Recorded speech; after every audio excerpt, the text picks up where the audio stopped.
Descubra agora nesse vídeo como não cometer erros e evitar a multa de um salário na rescisão.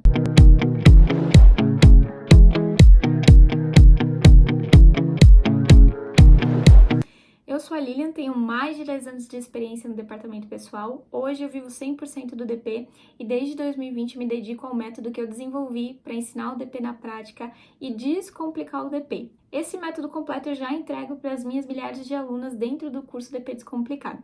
Além disso, eu me dedico diariamente a entregar conteúdo gratuito lá na minha página do Instagram, no @coisasgh, e constantemente aqui no YouTube também. Se você também quer descomplicar o DP, você está no lugar certo. Desde o meu início da carreira, o meu foco sempre foi descomplicar, saber o porquê das coisas, saber fazer os cálculos, conseguir entender e executar todos os cálculos de DP para conseguir trabalhar em todos os processos do DP, além de conseguir dar suporte aos empregados. Todo esse foco na execução e na prática me fizeram evoluir na carreira e conquistar oportunidades incríveis, como um salário de 5.000 como analista, por exemplo. E se você também deseja aprender na prática, e descomplicar o DP, você está no lugar certo. Você vai entender o que diz a lei e os prazos a serem cumpridos. Então fica até o final desse vídeo e anota tudo para jamais cometer esse erro que pode gerar prejuízo tanto para o empregador e para o empregado. E para aproveitar todo o conteúdo que está ainda por vir aqui no canal, já se inscreve agora antes que você esqueça. E eu vou te pedir dois favores primeiro. Deixa o seu like aqui nesse vídeo, que isso é super importante para eu saber, se esse tipo de conteúdo te ajuda. E segundo, ative as notificações aí para você ficar por dentro de tudo que acontece por aqui e continuar aprendendo DP na prática. Combinado? Existem vários processos que um profissional de departamento pessoal executa dentro da sua rotina de fechamento de folha de pagamento. Um desses processos é a rescisão. Todos os processos que são executados no DP, eles são de extrema importância, afinal, eles acabam impactando diretamente no empregado ou acarretando algum prejuízo para a empresa, caso seja feito algo errado. A rescisão é o último processo que acontece na vida contratual do empregado, pois é um momento em que ele se desliga da empresa e, por isso, costuma ser também um dos processos mais delicados e precisa ser tratado com atenção. Nesse vídeo de hoje, nós não vamos entrar tanto assim no detalhe do processo de rescisão, com todo um passo a passo, etc. Mas se você tem interesse também em saber na prática como funciona, deixa aqui um comentário abaixo desse vídeo escrito "Eu quero". Quem sabe, se tiver muitos pedidos, eu posso fazer um vídeo com todo o processo dessa forma descomplicada, combinado? Assim como os demais processos do DP, ao fazermos a rescisão de um empregado, é importante estar atenta à CLT e também à convenção coletiva. Isso porque as convenções coletivas podem conter alguma cláusula com informações referentes ao aviso prévio, à carta de novo emprego, entre outras situações que envolvem aí o processo de rescisão.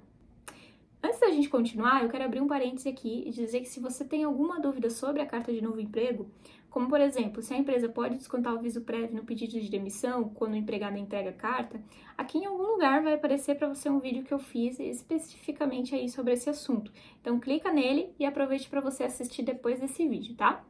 Voltando ao nosso tema de hoje, caso não conste nada em convenção coletiva, deve ser seguido o que diz a CLT. Diante disso, eu quero chamar sua atenção e descomplicar para você a respeito de um artigo especial que devemos estar aí muito atentos, pois pode gerar multa em favor do empregado, o que acaba, querendo ou não, gerando um prejuízo desnecessário para a empresa. Vamos lá? Eu estou falando do artigo 477 da CLT, que diz o seguinte: na extinção do contrato de trabalho, o empregador deverá proceder com anotação na carteira de trabalho e previdência social, comunicar a dispensa aos órgãos competentes e realizar o pagamento das verbas rescisórias no prazo e na forma estabelecidas nesse artigo. Complicado, né? Então vamos descomplicar. Bom, ao realizar o desligamento de um empregado, seja qual for o motivo, nós devemos fazer a baixa na sua CTPS, que é a carteira de trabalho. Antes fazíamos isso de maneira manual na carteira de trabalho física, porém agora, para todos os obrigados e enquadrados no e-social, essa informação é enviada de forma que a baixa seja feita e o funcionário consiga visualizar diretamente em seu aplicativo lá da CTPS digital. O segundo ponto importante é que nós devemos informar aos órgãos competentes. E o que é isso? É o envio das informações do desligamento, bem como a comunicação da dispensa junto à Caixa Econômica. Ao enviar essas informações às entidades responsáveis, elas poderão liberar os benefícios do trabalhador, os quais o mesmo tiver direito. Agora presta atenção no que dizem os parágrafos 6 e 8 deste artigo. Parágrafo 6º. A entrega ao empregado de documentos que comprovem a comunicação da extinção contratual aos órgãos competentes, bem como o pagamento dos valores constantes do instrumento da rescisão ou recibo de quitação, deverão ser efetuados até 10 dias contados a partir do término do contrato. Ok, Lilian, o que significa isso? É bem simples. O artigo está dizendo que o valor da rescisão deve ser pago, assim como a entrega dos documentos ao empregado, em até 10 dias a partir do término do contrato, certo? Isso, inclusive, gera muita polêmica, pois há alguns entendimentos que essa cláusula se aplica apenas ao pagamento e não à entrega dos documentos. Mas o artigo é bem claro e por isso que, na dúvida, eu aconselho sempre a consultar o jurídico da empresa que você trabalha ou vier a trabalhar. Ainda sobre esse parágrafo, é importante a gente ressaltar que esses prazos eles foram alterados após a reforma trabalhista de 2017.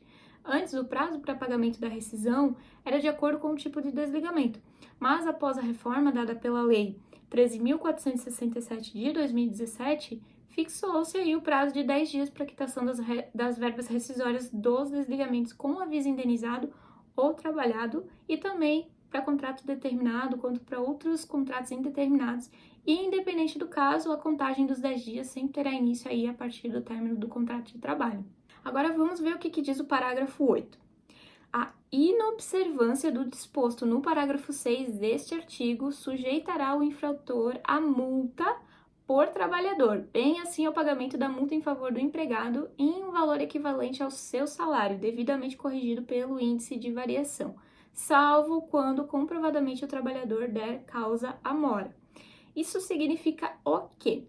Está bem claro no parágrafo 8 que caso o parágrafo 6, que é a questão dos prazos, não seja cumprido, o empregado tem direito à multa de um salário que ele recebia. Ou seja, se o empregado recebe um salário de R$2.000 e a empresa não depositou as verbas rescisórias no prazo, ele tem direito, além dos valores já devidos na rescisão, a uma multa de R$2.000. Consegue perceber o que eu falei no começo do vídeo? Que a empresa pode ter prejuízo se não se atentar ao que diz a legislação? Pois é, agora voltando ao assunto da homologação, né, que é a entrega dos documentos e a assinatura, para quem não sabe. Eu lembro de uma situação que aconteceu comigo e eu nunca mais me esqueci desse artigo. É por isso que eu sempre digo que você não vai conseguir decorar toda a CLT, apenas o básico bem feito. Mas haverá alguns artigos que são comuns, devido à frequência que possa ter de dúvidas ou se aconteceu algum evento marcante, que foi o meu caso com o artigo 477. Eu trabalhava em uma empresa e nós fazíamos os pagamentos das rescisões tudo certinho, no prazo, porque a empresa era bem correta. Porém, a documentação acontecia de não cumprir esse prazo dos 10 dias. E uma vez nós fomos notificados pelo sindicato de uma região específica, que era muito atuante, por conta dessa situação. Conversamos com o jurídico e, de fato, o sindicato tinha razão e o empregado recebeu a multa no valor de R$2.600 aproximadamente, que era o que ele recebia. A partir desse dia, nós realinhamos todo o processo e passamos a cumprir essa obrigação, principalmente nessa região onde o sindicato estava ligado e sempre notificava a empresa. Então, veja, a empresa ela pagou essa multa, porém exigiu que a gente se organizasse e enviasse os documentos no prazo para evitar multas futuras. Ninguém foi responsabilizado por esse erro, afinal, a nossa demanda era muito grande, mas depois dessa situação, não tinha mais desculpa, né? Por isso que eu falo que é importante ter atenção para evitar erros, mas que uma hora certamente isso pode acontecer, e caso aconteça algum erro, né, não adianta se martirizar e ficar reclamando. É entrar em ação para resolver, para não acontecer mais. O erro, principalmente no seu começo, ele vai ser um grande professor.